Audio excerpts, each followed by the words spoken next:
Good morning, everybody, and welcome to Let's Play Every Day. This is the Monday they call either Black or perhaps Bloody Monday here in the NFL, because things tend to happen after the NFL season ends, and they're happening right in our backyard. About an hour ago, news started to come out. First person I saw was Tom Pelissero coming out saying that both Mike Zimmer and the head coach and general manager Rick Spielman being let go from the Minnesota Vikings. That has been confirmed now by numerous sources. Here to talk about it this morning, Tanishka Mhaskar, back at Case Western University in Ohio, but she also creates sports content about the Vikings and about the Minnesota Wild. Andy Greder writes for the St. Paul Pioneer Press, focuses on Gopher football and men's hoops, but if pressed, and he will be today, will opine on other topics as well. And a guy who never needs to be pushed too far to give his opinion on these things, Willi Myles. Willi, I'm so glad you're here with us today, because I feel like I would have had to have sent you the link for the show if you had not been scheduled to be on, because I know you would. Oh, my man. I would have been here. That Twitter was lit up this morning. I was digging it. I was literally digging it. Yeah, Tanishka, we were talking before we went on air, Andy and you and myself, and you're pretty excited about this. Oh, yeah, I'm very excited. I kind of knew the whole Zimmer firing was coming. That was like written on the wall, but I was hoping they would get rid of Spielman, and now that that's official, it just feels like the right step moving forward to actually clean house and go toward a new vision, because I feel like if they'd kept Spielman, less head coaches would have maybe wanted to come, because I feel like the chances of moving Cousins is like much lower if you'd kept Spielman, and that limits like head coaches who won't get to choose their own QBs, and that just like kind of brings the dominoes. So I'm just glad that it's a full clean house and the new GM can choose his new head coach, and I feel like there's a good chance this leads to Cousins being gone too. So this is just a step that they needed. It wasn't working. So before I get the opinion from the other gentleman here this morning, I want to stay with you for just a moment, because you do follow the NFL at an extensive level into the draft. So if you're looking at the Vikings jobs, the head coach job, and first let's discuss the general manager position. As a prospective GM, how attractive is this Vikings job versus other opportunities? I think it's really attractive because they have pieces to build around. Like you have Justin Jefferson, you have Brian O'Neill, Christian Darrisaw, Danielle Hunter, if they manage that situation. But more so than just like the pieces, they have patient ownership that will do like anything for a championship. And you have the opportunity to choose your own QB. So like the Bears job is great because Fields, I think, will be pretty good down the road. But in a way it kind of limits them because the new coach wouldn't get to choose his QB. So for a team that's like looking to completely start over, they have the pieces to do it, but they also have the ownership that won't just fire someone after a season if it doesn't work out either. Andy, this is you're always careful about how you present yourself, and I appreciate this about you. Sometimes I push you into situations to talk about things, and you're the first to say, this isn't really my thing, but you were on social media saying you're excited about talking about this today. So just give me your unvarnished opinion of what's transpired so far and how you feel about it. Yeah, my biggest question is how they're going to go about this search. So the Wilf said this morning that it's going to be led internally. What does that mean? Does that mean that the real estate moguls are going to be NFL experts? Are they going to be the one that are going to make this decision? Who are they going to be consulting on this? That's what I'd like to know about it from a football acumen perspective. You know, they've shown themselves to be very patient, but they also inherited Rick Spielman when they came into the organization. So they didn't have to make those top of the org chart type hires.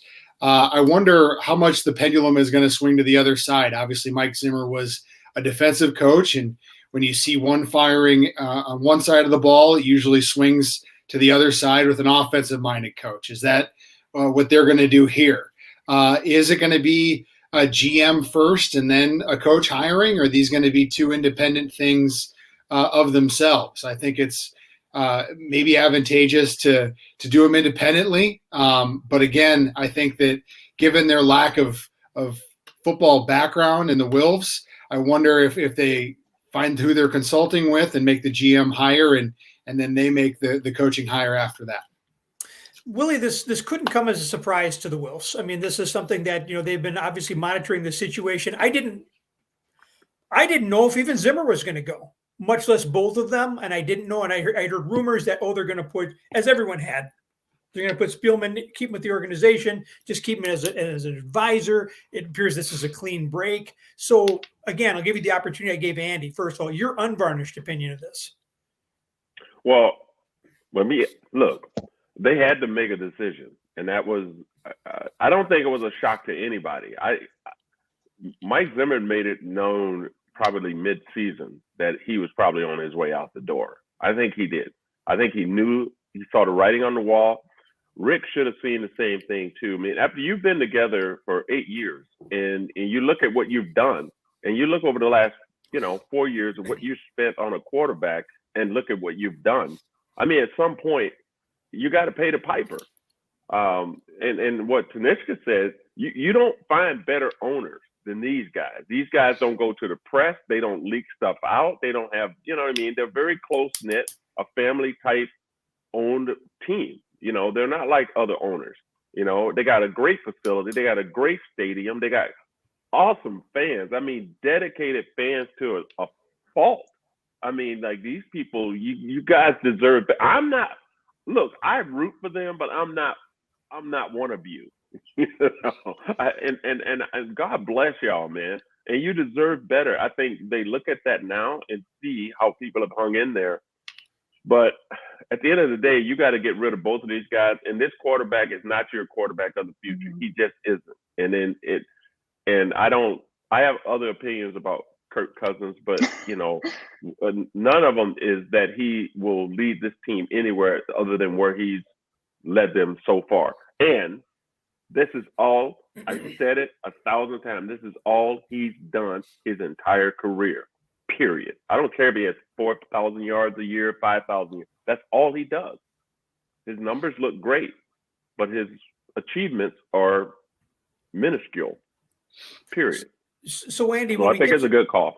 So we get to this at the college level. The statement's been made that, when you're thinking about letting go of a coach, if you're a good athletic director, you have been accumulating names. You have a file. You have, people that you're interested in. Should we assume the same thing, that the Wilfs have been looking at the situation and assessing it, being the businessmen that they are, putting somebody on this since midseason? And my question too is, I know this is in your area, Rob Brzezinski's the guy who does the money. Every time we think the Vikings are screwed, Rob Brzezinski does some magic with the money, and the Vikings are back in the game. What happens to Rob Brzezinski? I don't know. I mean, Rob Brzezinski is also tied to the commitment to Kirk Cousins that has strapped them to find bargain level replacements at other positions and kind of piecemeal the approach there. So, and he's another guy that is a long tenured guy that I think probably also has a tenure beyond the Wilfs ownership. So if you're cleaning house, then you probably do it across the board. Again, who are they consulting? How long have they been consulting them about this decision? Like, does the NFL have certain advisors in house that have the shield on their hat that help out in these sorts of things? Are there search firms? I'm really curious about what's going to happen with this, because they said it's going to be led internally. But again, I mean, they're patient, but they've never made this call before. So I wonder where it's going to come from. Well, if I could just probably chime in a little bit, they will do. Look, when I was at St. Cloud State, when we were looking for a new coach, they put together a committee from within. Like, we didn't source that out. And you had former players, you had former athletic directors, you had coaching staff that kind of sit down and say, hey, here are the people we're kind of looking at. What do you guys think of these guys? And we did our due diligence, and we all looked at their backgrounds to see who would fit. And when Butch Raymond was hired, I was on that committee, and I wound up getting a job with him there too, because he got to pick his own coaches, and he kept all the coaches that was there. That was his call. So yeah, you can search from within if you have the right people that know what to look for and know what your team chemistry is, and try to bring in somebody like that. But I don't think they're capable of doing that by themselves. hopefully they have enough people internally that can whisper in their ears and say, hey, this guy's available. We got this type of a team. This is the type of coach that we need. Let's do it. I think Andy raises a good point, because we need to know, or we want to know, who is doing this, because this is Wilf's history, is that this is not their thing. They always bring in football people to do those things, and they keep their hands off it until they get the recommendation that they think is the right one to go. Tanishka, Tyler Forness, aka the Real Forno, has already put out a short list of potential head coach candidates. Have you gone that far? Is there anybody out there that you're saying, I really would like to have this guy as our next head coach? I was, first of all, very surprised that the Dolphins let go of Flores this morning. I did not see that one coming. I didn't even know that. Oh, really? Okay. Well, I didn't even know that. Yeah, I mean, I would prefer generally like an offensive-minded coach, especially with the whole offensive coordinator stuff we've gone through over the last basically 8 years. But if you were to go defense, I would hire Flores. I thought he was a great coach, and everything that Miami dealt with, especially with the whole QB situation and the Watson rumors and all that stuff. And they still had like a 7-game winning streak. So I think that Flores will get a head coaching job from somebody, and I would not mind that being us. But offensively, I do like Byron Leftwich a lot, because the Bucs offense is pretty good. Kellen Moore's been nice. I think generally I would lean towards somebody with more experience rather than someone that's more up and coming. But I think it just depends on who the GM is that they hire and his background. Something's got to be out there about Eric Bieniemy, because we all thought he was going to be head coach 3 years ago. There has to be something that every team knows that nobody talks about in his background, why he doesn't get a job. I think Leftwich is going to be in Jacksonville. Yeah, I could see that. Yeah, I think, for sure. I think the smart money is there, because that's where he played. They've got a vacancy. It's been open for a while. He's familiar there. I think it just makes sense that he goes to Jacksonville. Eric Bieniemy is in a similar spot that Mike Zimmer was, right? An interview for a lot of jobs and get passed over again and again and again. And it might not be that there's some sort of skeleton in this closet. It might just be that he's turned down jobs, or they haven't felt like it was the right fit, or he didn't interview very well. But I think the proof is in the results and what is going on in Kansas City, right? He's part of the triumvirate with Andy Reid and Patrick Mahomes, and I think that he's probably due for a job. I know that he's come up in college jobs as well. I don't know. I don't think he wants to go that route. I think when you go to the NFL, you stay in the NFL. You don't go back to college and deal with those problems there. So yeah, I think that's an interesting one. I also think the grandson of Lombardi, Joe Lombardi at the Chargers, offensive coordinator, is a good one as well. I think that he's done some really nice things with Justin Herbert. They've evaluated him and brought him in, and I think he's an up-and-coming player at that position, and he's been instrumental in his development. How ironic to have a Lombardi here in Minnesota. Yeah, exactly, right? Stick it to the people to the east. Be weird. Stick it to eat more cheese. No, I agree. I agree with you guys. I'm all for bringing in a young coach too. I like what the Rams did. I like what San Francisco did, and I think you build around that, and you bring in someone with some enthusiasm and with some I don't know, and a Leftwich, and even I even like Todd Bowles. You look at those guys and you bring them in, somebody with some creativity, somebody with to go back and look at what Pittsburgh did with Tomlinson. When you bring people in like that, and you give them the opportunity, give them the tools, and then let them go and let them be creative and do the things that the Vikings has young and veterans on that team, and I think they got a lot to work with. And I think if you bring in the right coach, the right GM, and you make some good moves, but you got to move that big anchor weight that you have at quarterback. You just got to get rid of that thing. It's just dragging you down to the bottom of the ocean. I don't think the defense has the stockpile of players that I think. No.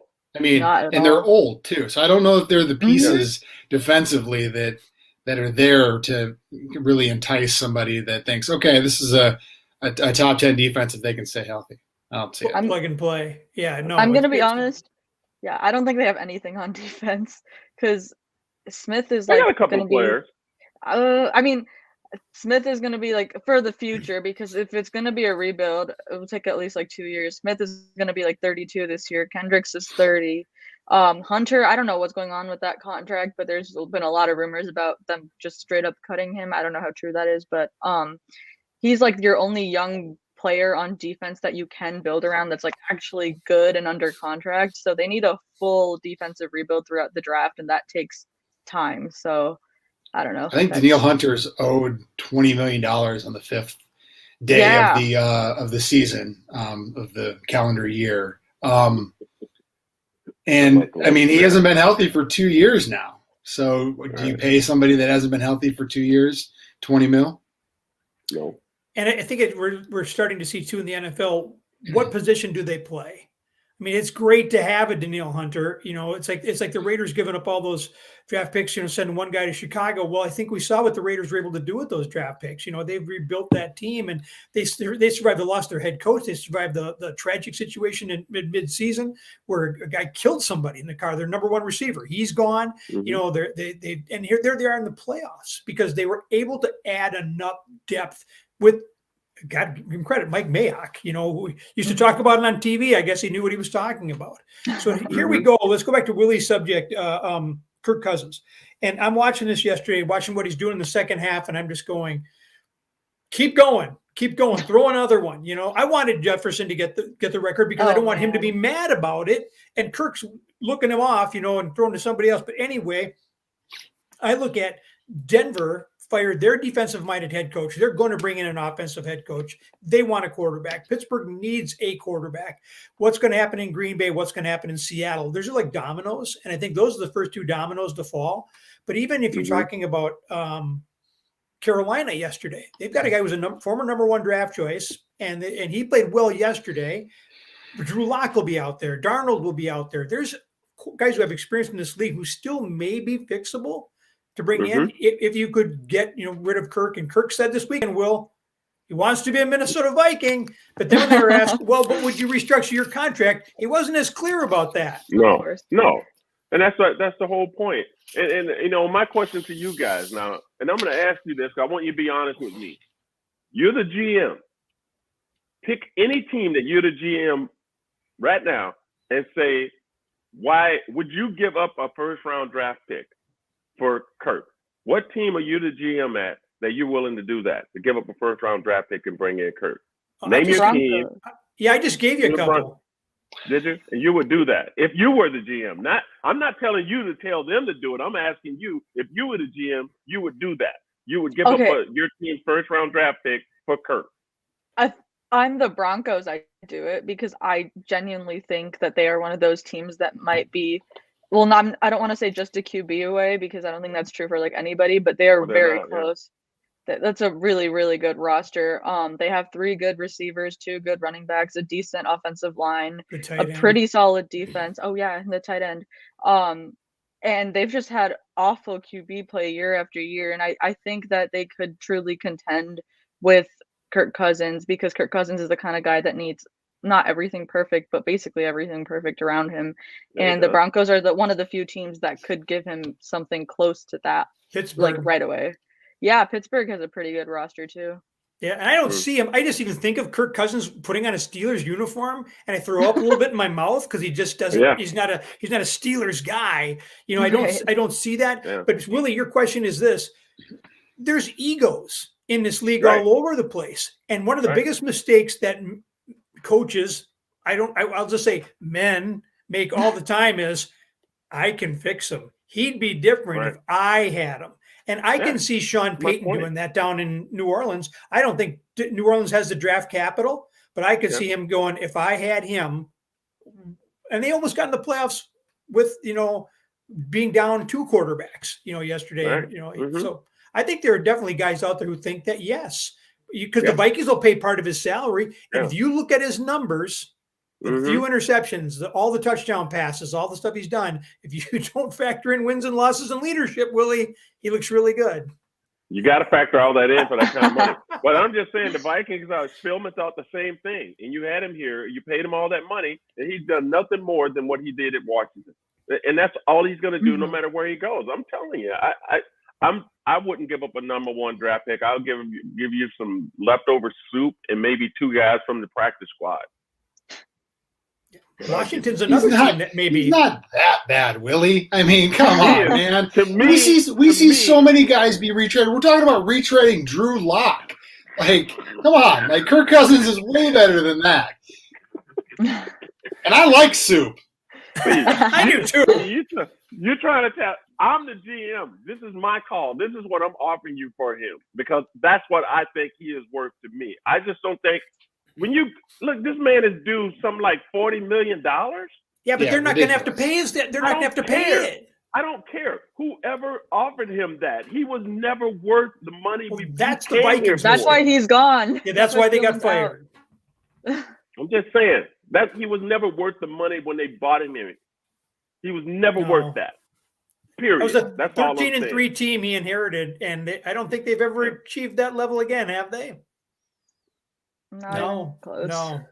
So okay. No. So Kirk's the next thing, but you're going to have to bring in your GM and your coach. And the first conversation that has to happen is you bring Kirk in and say, "I heard you want to be a Minnesota Viking forever. That's great.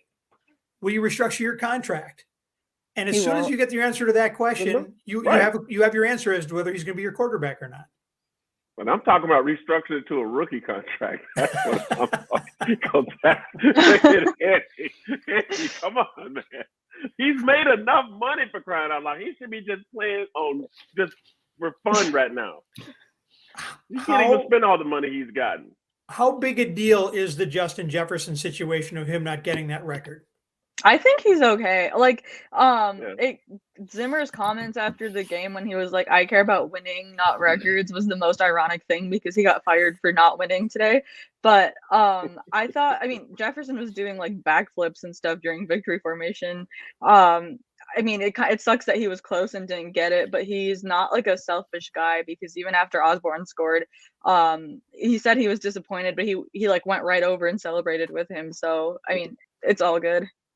But you be watching the Bucks game and see what Tom Brady did for Gronkowski. Yeah, it's frustrating for sure. That's what it's about. It's not about the record itself. It's about celebrating that. I want to be a part of that for you. You know what I mean?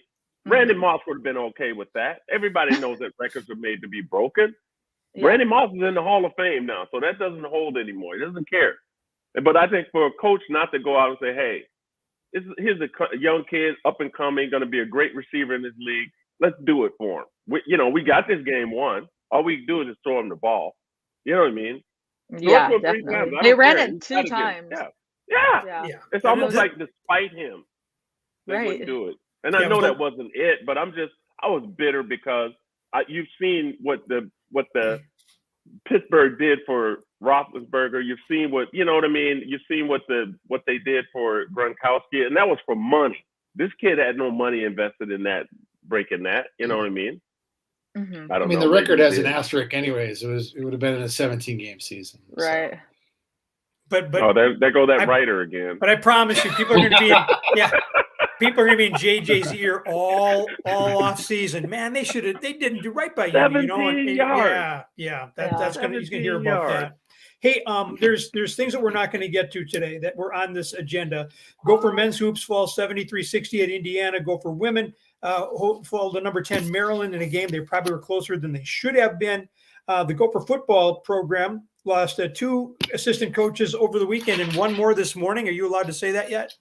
Yeah, and I've reported that out. Chad Wilt, the Gophers defensive line coach, is going to be the defensive coordinator at Indiana. So they've had 2 assistant coaches on the defensive side of the ball become defensive coordinators in the Big Ten.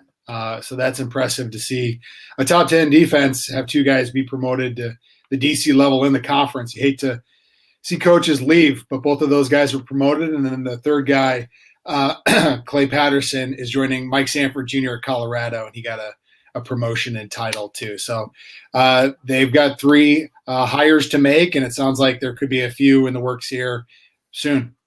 And this actually speaks to the health of the program, right? That people are recognizing good work. Yeah, for sure. Like I said, these guys are getting promoted and getting, leadership roles in the conference.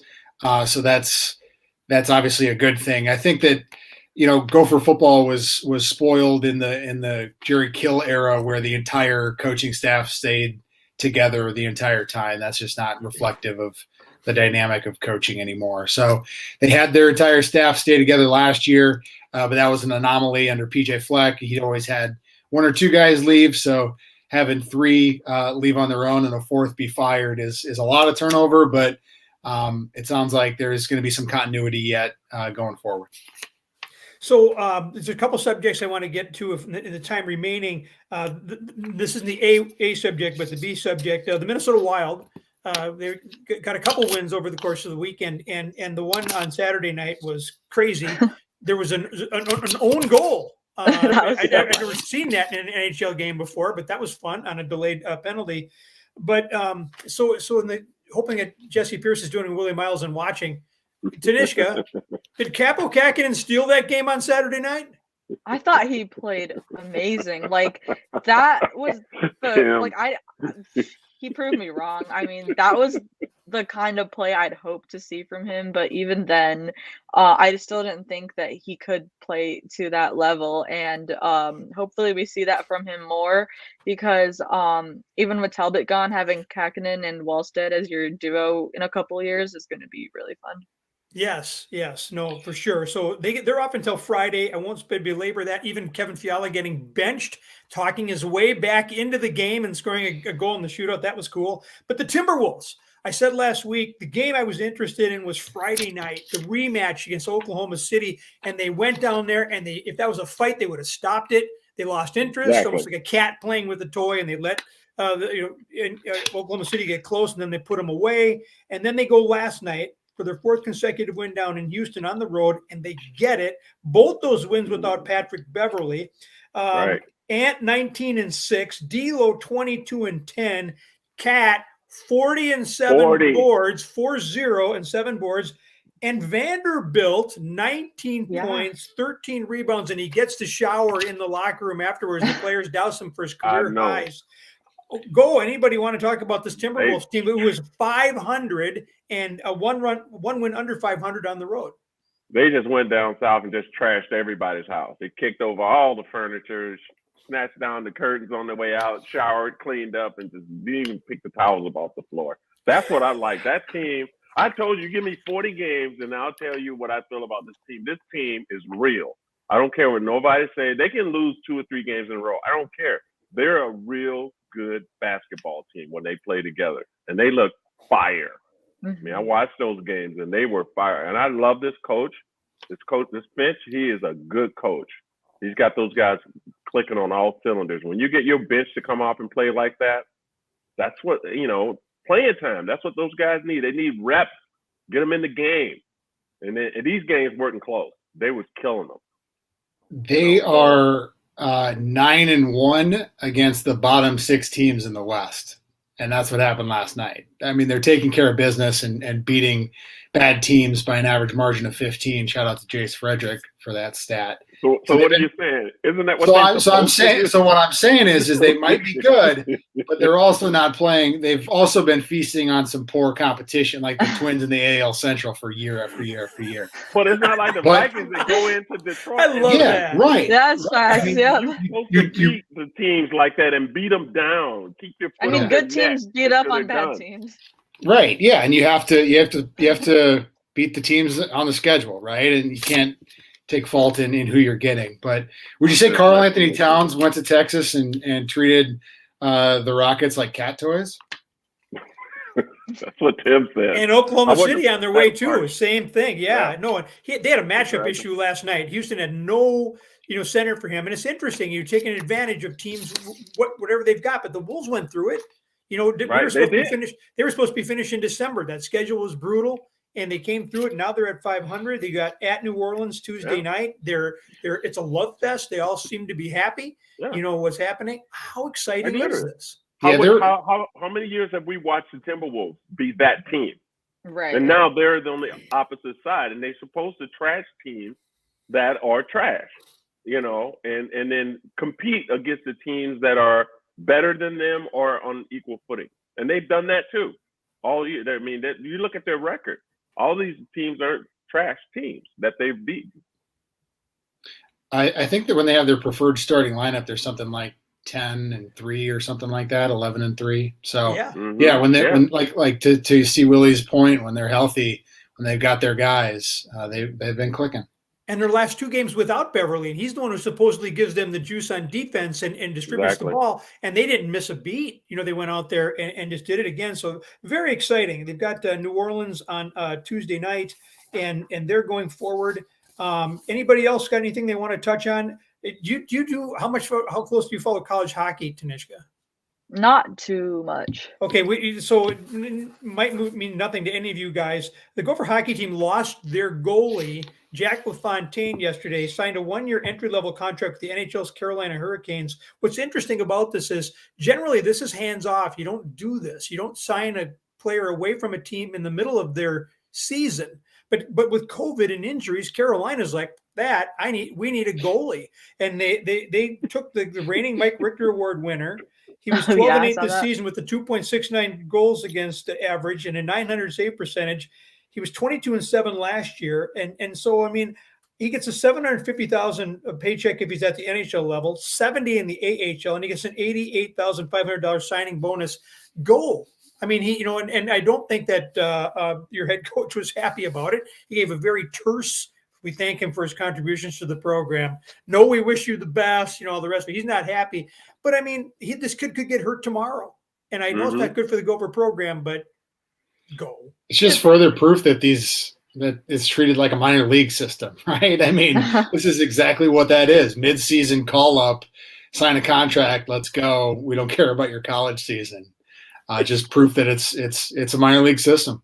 And he's a fifth-year senior. He probably already has his degree, but he doesn't want to be an accountant. He wants to be an NHL goalie. This is his chance, right? It damages the Gopher hockey team's outlook too, for sure. It's a team that was struggling to begin with. To lose your Richter Award winner is certainly going to damage their prospects for Big Ten and NCAA outlooks. But I bet you there's not a player on that team that wouldn't have done the same thing though. They probably would say, hey man, go get that money. Yeah. You got opportunity here. We gotta wait. If I got that call, I'd be on the bus or a plane or however they're getting me. Either 70,000 or 750,000. That's more than you getting right now. You guys know me what a homer I am. I'm okay with this because this is what he was going to school to do. This is what he was going to do. Okay, you guys, before I let you go, Georgia-Alabama tonight, national championship. Georgia giving points to Nick Saban. What is Las Vegas doing to us here? -2.5 with an over/under of 53. I don't know if you guys give or care a rip about the line. Who you got? Tonight's game, Willie, I'm going to save you till last because you're from this area. So Tanishka, if you're okay, and I asked you Friday, build me a case for why Georgia's going to win this game. Vegas is telling us Georgia is going to win this game. Yeah, I mean, that defense is really, really good and has a lot of future NFL players, high draft picks. But I am going to go with Bama on this one. I just feel like they have the offensive firepower to counteract that defense. And I'm really excited to watch Bryce Young tonight. But Bama for sure. They won by 17, and now they're getting points. Andy, what am I missing here? I don't know. I don't know, to be honest. I think it's going to be Bama by at least 10. What I thought was interesting is Nick Saban's comments about name, image, and likeness and how he felt like this era needs to be legislated because college football is on the threat of being held by only a few programs that'll have the chance to win it. Nick Saban said that. What's going on? Nick Saban already is in that spot. Yes, it's already consolidated. Like, it's already Nick Saban at the top. What is going on? Willi Myles, I know you're not a Bama guy. You're an Auburn guy. No, I am an Auburn fan, and I'm gonna be honest with you guys, and you guys know I'm petty. I am very petty, and I could give two craps about either one of these states. I don't care if either one of these teams never made it. For me, I just hope the game gets canceled. I don't care. I wouldn't root for either one, and that's me. I'm an Auburn guy because I like Auburn. Both of these colleges mean diddly squat to me because of just history, their old history, not their new history, their old history, and I won't let it go because I was a '60s baby. So I'm bitter. Auburn wasn't that kind of a university, so that's why I have always chose them. I didn't really bring the showdown, but that's me. So I don't. No, I don't you bring the root for showdown. That's Roll interesting. Tide. I get it. I just, they suck, both of them. I don't care if it's War Eagle. 0-0 or no. That's right. I'm an Auburn fan. War Eagle. That's the only team I root for in the SEC. That's the only team I root for down south. Period. So Saban has won like 100 in a row against his former assistants, and they've won like, this is like a Minnesota thing, how many times Georgia has lost to Alabama in a row. So I'm like, oh, they've got to finally break this thing, don't they? And then here comes Vegas. Oh, we'll give Saban points.